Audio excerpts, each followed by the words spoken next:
तो जनाब अभी तक हमने देखा कि दुल्हन तो घर आई नहीं है और किंजा भाभी जो हैं वो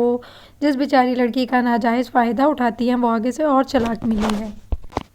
वो किंजा भाभी से कहती है मुझे तो अपनी असल कीमत लेनी ही नहीं आई, तो बराए मेहरबानी मुझे 5 लाख रुपए सुबह 12 बजे तक ज़रूर पहुंचा दें।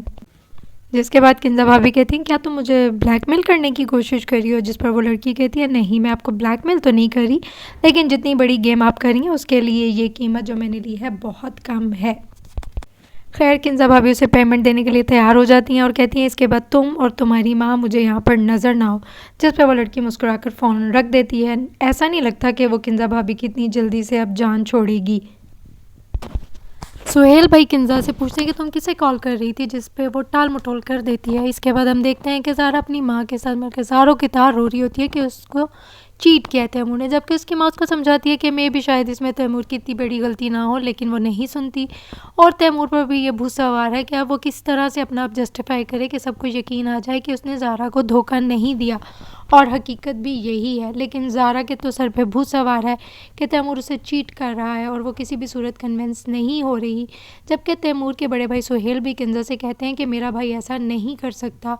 और वो लड़की झूठ बोल रही है। लेकिन ऊपर से जब तैमूर उस लड़की को किसी भी तरीके से ढूंढ कर लेकर आता है तो वो लड़की आगे से नया ड्रामा खोल देती है कि जी तैमूर ने उसे झूठ बोलने के लिए 5 लाख रुपए दिए और वो भी कैश में, जिस पर किंजा भाभी तो खुश हो जाती हैं क्योंकि एक्चुअल वो अमाउंट उसे भाभी ने दिया था। लेकिन अब क्या किया जा सकता है, इस टाइम तो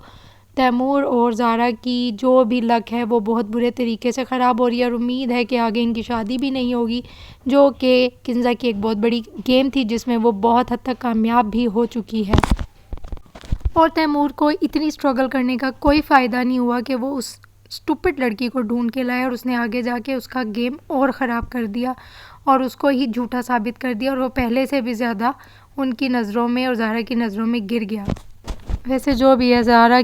के साथ किंजा भाभी ने बहुत बुरा किया। दूसरी तरफ हम देखते हैं कि जुल्फ़ी अपनी माँ से कहता है कि वो किसी भी सूरत दुबई नहीं जाएगा जब तक उसका निकाह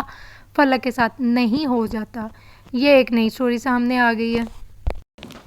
इसके बाद हम देखते हैं कि कितने मज़े से सोनिया तैमूर के बेड पे लेटी होती है और हसीन ख्वाबों का मज़ा ले रही होती है और फलक उसे समझाती है कि तुम बहुत गलत कर रही हो, लेकिन सोनिया भी बहुत ढीठ है, उसके कान पर भी जून तक नहीं रेंगती